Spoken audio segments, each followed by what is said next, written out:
Notícias direto do hospício.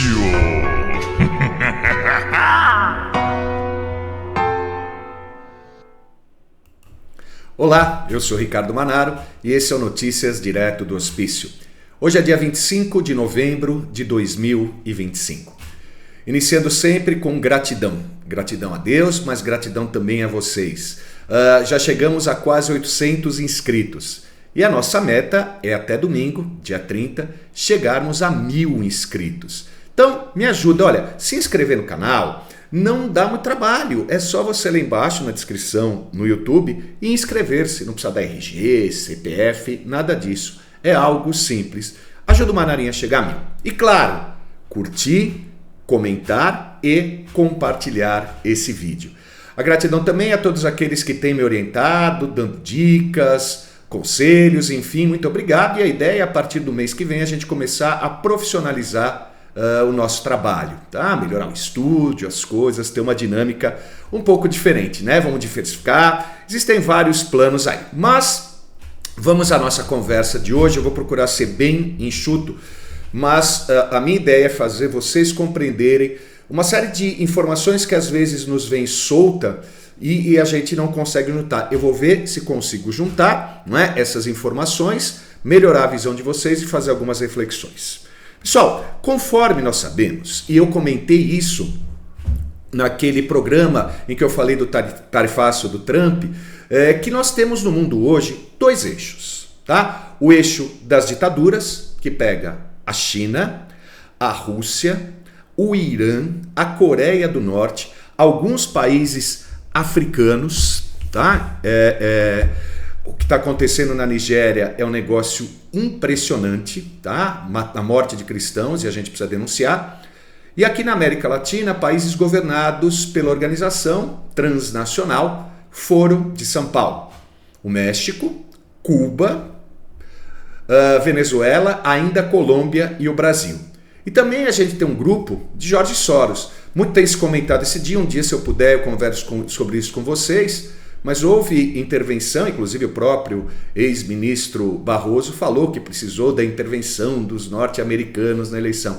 Aí, Manaro, você fala isso sem nenhum tipo de informação. Tá aqui, pessoal, ó, colocar para vocês verem esse livro maravilhoso, ó, né, do Paulo Henrique Araújo, do Ivan Kleber, Os Estados Unidos e o Partido das Sombras. Lá uma descrição sobre essas coisas. Mas enfim, então a gente tem esse eixo, o eixo das ditaduras.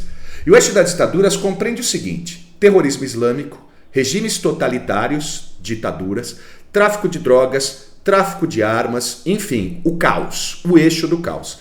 E a gente tem um outro eixo, o eixo ocidental, o eixo judaico-cristão, que tem liderança dos Estados Unidos, o maior país livre do mundo, e também de Israel, a única democracia daquela região. Inclusive outros países ali já perceberam o seguinte: poxa, para com esse negócio de guerra, tal, nós queremos prosperidade. Mas o terrorismo ainda atrapalha, principalmente financiado pelo Irã. Então vamos tentar juntar tudo isso. Ontem os Estados Unidos declararam o Cartel de los Soles, cujo líder é o Nicolás Maduro, como um grupo terrorista internacional. Isso significa o quê? Mais sanções, né? E além disso, vocês repararam que jamais os Estados Unidos trataram Maduro como chefe de Estado ou chefe de governo. Na verdade, sim, o Cartel de los Soles, essa organização, né, que a gente está falando, tomou o poder ali. E a gente vai falar um pouquinho mais sobre isso na frente. Então eles não reconhecem como, né, uma organização criminosa, e vocês sabem, há meses já há uma movimentação militar no Caribe. O Geraldão está lá, que é o porta-aviões norte-americano. Nós tivemos, né, a notícia de que 1/3 da marinha norte-americana está na região, né? Houve alguns sobrevoos com B-12, enfim. Ou seja, o teto do Maduro está baixando. Sabe aqueles desenhos em que vai baixando o teto? A situação dele é complicadíssima. Aí você fala: Manaro, o que você acha que vai acontecer com ele? Não tenho bola de cristal, mas assim, ele se ferrou. Muitos acreditam que ele não vai sair vivo dessa. Houve notícias de que ele queria um diálogo com o Trump, ficar gritando peace forever, tal. Mas assim, é de prático muito difícil que isso aconteça. Por quê? Pessoal, a inteligência cubana age de forma permanente em países, né, ligados ao Foro de São Paulo. Na biografia do Pepe Mujica, ele falou que tinha agentes da inteligência cubana com a Dilma Rousseff. Mas vamos procurar ser mais rápido. Esse G2 o que é? É inteligência cubana. Se você é inocente e fala, não, o mundo é perfeito e as pessoas são felizes. Não, tem inteligência. Né? Tinha a KGB, Stasi, que inclusive criou essa inteligência cubana, o G2. Tem, claro, o Mossad de Israel, né? A CIA dos Estados Unidos. Lógico, pessoal, o mundo não é só um hospício, o mundo é uma eterna guerra. A luta pela liberdade é a eterna vigilância. Mas enfim, e de certa maneira, o Nicolás Maduro é refém do G2, é um refém de Cuba. Olha só, o que faz esse G2 aí?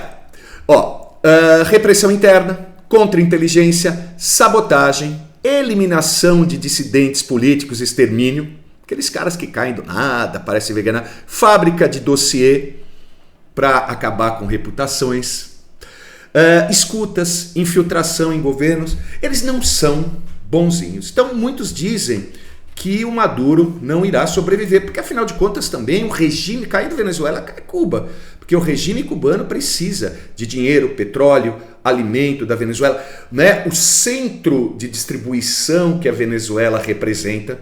Como assim, Manara? Então, aí a gente vai chegar numa outra camada. Então a gente está falando de um regime narcoterrorista. Está bem documentado também, né? Nesse livro aqui do Paulo Henrique Araújo, tomara que não caia os outros livros, né? O Foro de São Paulo e a Pátria Grande. Né? E tem um mínimo sobre o Foro de São Paulo, já falei sobre isso em transmissões anteriores.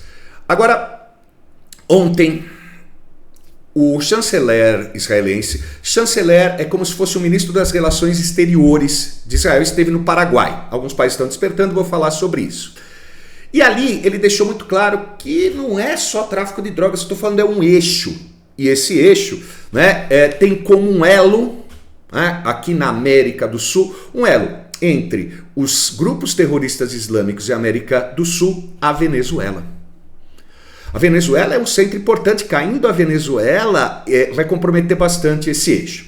Então olha só, segundo ele a Venezuela é elo entre o terrorismo islâmico e a América Latina, conforme acabei de falar. Então grupos bancados pelo Irã, Hezbollah, Hamas, esses grupos terroristas, né, tem aqui um campo de treinamento e treinam também, né, esses grupos narcoterroristas. Fabrica drones, tráfico de armas, tráfico de drogas, que a gente já sabe, né? O envio de refugiados, claro, é uma desgraça. São 9 milhões de refugiados da Venezuela desde 2015.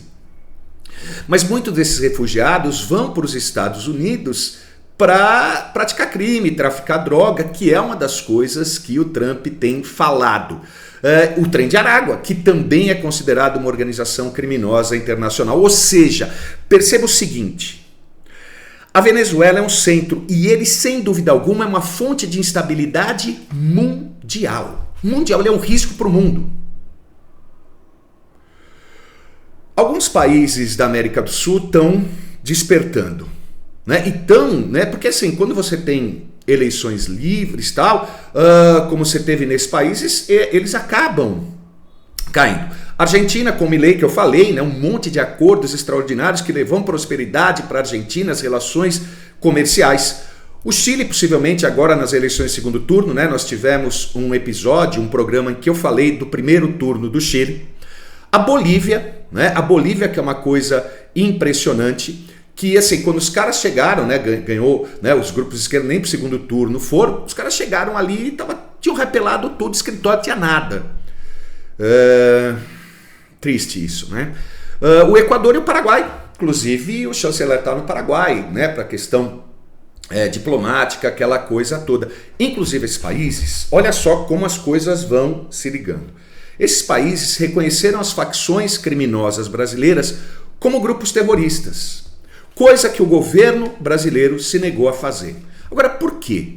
Se a gente sabe que tem todos esses elos, por que se negou a fazer? Porque o atual governo brasileiro faz parte do Foro de São Paulo. E a maneira como eles operam, veja a obra do Paulo Henrique, vale muito a pena, ainda que seja o mínimo sobre o Foro de São Paulo, é isso. É pelo judiciário. A Nicarágua fez isso. Arbítrios exatamente parecidos. A Venezuela, 7 candidatos, né, foram eliminados pelo judiciário da Venezuela. Não, você não vai ser candidato. Aí colocaram lá o Eduardo, o cara ganhou, mas não deixaram ele tomar posse.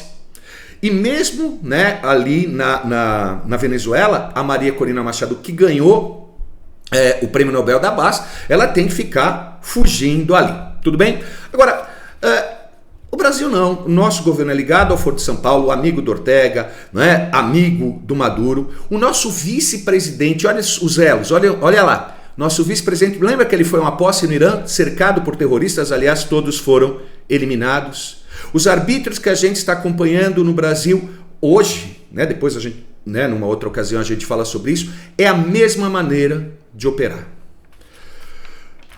Qual é a saída? A saída é a seguinte, pessoal. Eu vou até preparar uma tela aqui, mas para eu ler, tá? Não para vocês aí, para poder falar. Agora, qual que é a saída que a gente tem? A saída que a gente tem é o início. Anistia ampla, geral e irrestrita. Se você der uma olhada naquele episódio sobre a tarifa do Trump, ele fala do arbítrio cometido inclusive contra o Jair Bolsonaro, contra empresas americanas, contra cidadãos americanos. Anistia é importante. Vejam vocês, a grande imprensa está falando para você assim, não, porque o Lula e o Trump têm uma química. Que química, rapaz? Estão mentindo para você. Aliás, por isso que é importante fonte de informação correta, que não se vende. Vou colocar o óculos, olha. O juiz Moraes, violador de direitos humanos, sancionado, expôs o Supremo Tribunal Federal do Brasil à vergonha e ao descrédito internacional ao desrespeitar normas tradicionais da autocontenção judicial e politizar de forma escancarada o processo judicial. Os Estados Unidos estão profundamente preocupados diante de seu mais recente ataque ao Estado de Direito e à estabilidade política no Brasil. A provocativa e desnecessária prisão do ex-presidente Bolsonaro, que já estava em prisão domiciliar, sob forte vigilância e com rígidas restrições de comunicação. Não há nada mais perigoso para a democracia do que um juiz que não reconhece limites para o seu poder. Sabem quem escreveu isso?